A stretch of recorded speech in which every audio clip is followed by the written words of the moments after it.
Esaïe, c'est quoi? On a montré à Esaïe les cultes célestes. Amen. C'est-à-dire, on a montré à Esaïe l'Éternel assis sur son trône et sa robe, le pan de sa robe remplissait les temples. Cela nous démontre que là au ciel, il y a un temple. Amen. Alléluia. Les temples célestes, terrestres plutôt, doivent être l'image du temple céleste. C'est pourquoi nous ne sommes pas la cité céleste, terrestre, non. Nous sommes la cité d'en haut. Amen. Nous sommes sur la terre reflétant la cité d'en haut. Est-ce que vous êtes avec moi? Amen. Là au ciel, la Bible dit qu'il y avait 6 séraphins qui étaient devant le trône de Dieu. Écoutez, ils avaient 6 ailes. Et parmi leurs ailes, il y avait 2 dont ils se couvraient la face. Écoute, moi je vais te dire une chose. Les anges n'ont jamais commis de péché. Alléluia. Amen. Amen. Mais ils ne pouvaient pas voir la sainteté de Dieu. Amen. Imagine la sanctification de Dieu. Ils étaient là, mais ils ne pouvaient pas voir, ils se couvraient la face. Tellement que l'Éternel brillait d'une sanctification inimaginable. Ces gens-là ne pouvaient même pas voir Dieu. Alléluia. Parce que nous savons qu'on ne pouvait pas voir Dieu et vivre. Voilà pourquoi quand Esaïe a vu la scène, Esaïe s'est dit, je suis un homme aux lèvres impures, je suis perdu, je vais mourir. Alléluia, bien-aimé. Oh, il y a une bonne nouvelle. Jésus-Christ est venu. Amen. Lui, Dieu dans la chair. Toute cette gloire que les séraphins ne pouvaient pas voir, s'est incarnée dans un homme appelé Jésus-Christ. Tu ne peux voir la gloire de Dieu qu'à travers un homme. Alléluia, bien-aimé. Les anges l'ont vu grâce à nous. Hein? Les anges ont vu Dieu parce que nous sommes là. Parce qu'il a accepté de se revêtir d'un corps et de descendre sur la terre et mourir. Amen, bien-aimé. Ce Dieu est tellement grand, il est saint. Tu dois savoir que quand tu viens à l'église, la sanctification, c'est la chose la plus précieuse. La crainte de Dieu dans ta vie te poussera vers Dieu. La Bible dit, si Dieu n'arrive pas à agir dans nos vies, ce sont nos fautes et nos péchés qui empêchent à Dieu de se manifester dans nos vies. Jésus-Christ est Dieu. Amen. Il est ton rocher. Mais ne t'appuie pas sur les choses de ce monde. Ne t'appuie pas sur ta richesse. Ne t'appuie pas sur les biens matériels. Je dirais même plus loin, ne t'appuie pas sur ton mari. Amen. Ne t'appuie pas sur ton épouse. Appuie-toi sur Christ. Amen. Dis à ton épouse, dis à ta femme, nous tous, nous allons nous appuyer sur Jésus. Amen. Parce que Jésus est tout, bien-aimé. Alléluia. Amen. Tu ne peux pas t'appuyer sur ton ami. Les amis, ils vont, ils viennent. Amen. Hey. Alléluia. Amen. Tu ne peux pas t'appuyer sur quelque chose de ce monde. Ce monde change jour après jour. Tu vas t'appuyer sur quoi, bien-aimé? Il est le seul qui ne change pas. Amen. Tu ne peux pas t'appuyer sur les hommes ici-bas. Ils vont et ils reviennent. Alléluia. Et d'ailleurs, bien-aimé, l'ami fidèle, c'est Jésus. Amen. Alléluia. Amen. Vous savez, ton meilleur ami que tu dis, ah, pire, ton meilleur ami là. Tu sais pourquoi il t'aime? Parce que tu es gentil.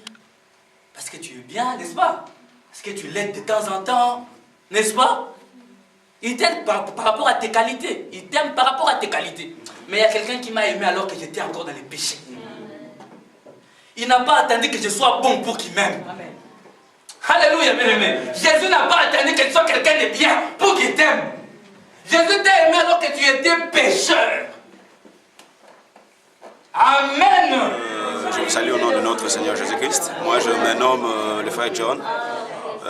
Je fais part de la Cité des Dieux Vivants, qui est le nom de notre église, qui est dirigée par le pasteur Mathieu.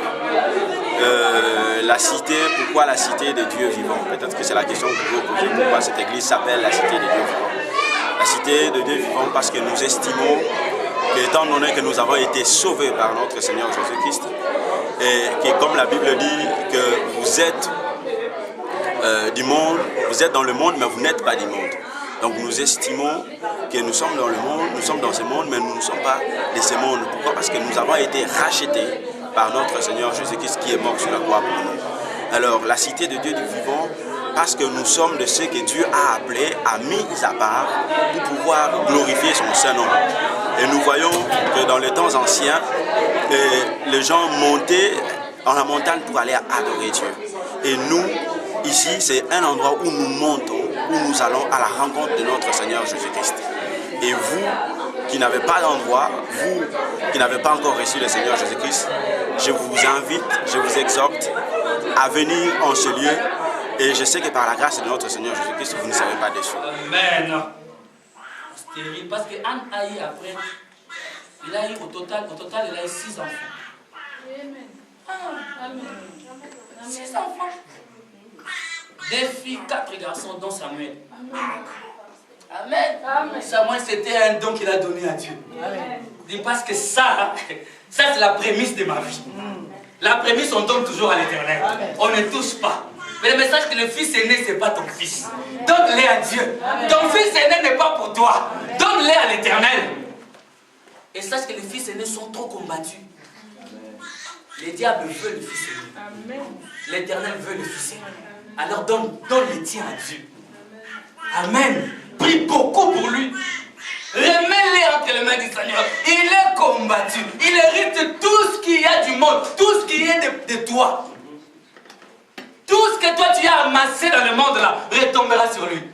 Alors il faut beaucoup prier pour lui. Alléluia. Et celle qui avait beaucoup d'enfants flétris. Ça c'était moi, moi, pays, voilà, toi qui croyais avoir beaucoup d'enfants, tu as flétri. Amen. Moi, ce n'est que le commencement. Alléluia. Le commencement des grandes choses. Le verset 6. Alléluia. La Bible dit, l'Éternel fait mourir et il fait vivre. Il fait descendre au séjour des morts et il en fait remonter. L'Éternel appauvrit et il enrichit. Il abaisse et il élève. Qui croit ça? Et si tu crois, dis Amen. Amen. Qui croit que l'Éternel élève, l'Éternel abaisse? L'Éternel donne vie tout comme il retire la vie. L'Éternel élève de séjour des morts tout comme il abaisse. C'est l'Éternel qui fait ces choses. Est-ce que tu crois? Bien aimé, je veux te dire une chose. Ce que j'ai dit ici à l'église. J'ai dit, il y a à croire. Croire, c'est déjà bien. Amen.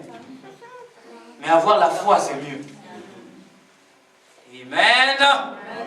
Vous savez, tu peux croire. Nos églises sont remplies déjà. Oui, je crois en Dieu. Ça, ce sont des lèvres qui balbutient, qui disent, je crois en Dieu. Mais dans ton cœur, on sent même que tu ne crois pas. Parce que la foi, c'est la mise en action de ce que tu crois. Alléluia. Souvenez-vous les enfants d'Israël. Israël sont tous des croyants, n'est-ce pas? Disons Amen. Amen. Les enfants d'Israël sont tous des croyants. Ils croient à la parole de Dieu. Et d'ailleurs, c'est leur Dieu. Alléluia. Et c'est l'olivier naturel. Nous sommes l'olivier sauvage, on nous a greffé. Mais écoutez, devant Goliath. Alléluia. Les enfants d'Israël étaient là, les croyants, n'est-ce pas? Mais qui avait osé combattre Goliath? Il y avait le seul David. Pourquoi? Parce que non, c'est venu parce que là, en bas, Daniel ne s'est pas arrêté de prier. Quand tu pries et que tu ne vois pas encore, continue à prier. Amen. Alléluia. La chose pour laquelle tu pries est déjà en route. Elle est en route. Mais nous vivons dans un monde où nous côtoyons beaucoup d'atmosphères différentes. Alléluia, bien-aimé. Et il faut que tu te retrouves dans une atmosphère qui doit, bien-aimé, permettre à Dieu d'agir. Pourquoi est-ce que on dit Saint-Esprit descend? Nous cherchons l'atmosphère qui va permettre au Saint-Esprit d'être en action. Alléluia. Oh non, même la boîte de mine, ça m'a bossé en aïe. Vas-y. Tu vas sortir là avec des démons que tu n'as jamais eu. Comme il y en a qui disent aller dans une boîte de nuit, ce n'est pas un péché, je t'interdis d'y aller. Car c'est un péché. La Bible dit que tout ce que nous avons à faire, nous, doit rendre gloire à Dieu. Tout. Oh non, moi aussi j'ai ma vie, j'ai aussi mon plaisir. Non. Ton plaisir, c'est dans le Seigneur. Alléluia. La vie chrétienne, c'est pas facile. Amen. Tu dois payer les prix. Amen, bien-aimé. Mais quand tu payes les prix, les miracles s'accompliront. Notre Dieu est un Dieu de miracles. Amen. Alléluia. Dans cette atmosphère-là, dans cette ambiance-là, Dieu a dépêché l'ange Michael, le chef. Alléluia. Avec l'épée de la parole. Amen. Car l'ange Michael, c'est celui qui a toujours l'épée de la parole. Il descend et il est venu secourir l'ange Gabriel qui était retenu dans le lieu céleste par les mauvais esprits. Les esprits méchants dans les lieux célestes. Les combats se passent là-bas. Amen. C'est pourquoi la Bible dit toutes nos bénédictions, nous les avons dans les lieux célestes en Christ. Si tu es terre à terre, bien aimé, tu n'auras rien, nulle part. Nous devons monter dans les lieux célestes, dans la rencontre avec le Seigneur. Alléluia. Et le miracle s'est accompli. Quand le secours est venu, la voie a été libérée. Amen. Mais le message que l'Éternel, ton Dieu, a de bonnes choses pour toi. L'Éternel, ton Dieu, t'a promis de merveilleuses choses. Mais ces choses-là dépendent aussi de l'atmosphère dans laquelle tu vis. Tu dois changer d'atmosphère. Changer de milieu. Amen. Quitter autre chose. Goûter un peu à la bonté du Seigneur Jésus-Christ. Alléluia. L'Éternel, ton Dieu, est le seul qui élève, qui rabaisse. Il fait mourir, il fait vivre. Il enrichit, il appauvrit. Amen. Si tu crois cela, acclame le Seigneur Jésus-Christ. Tu l'acclames, tu l'acclames, tu l'acclames.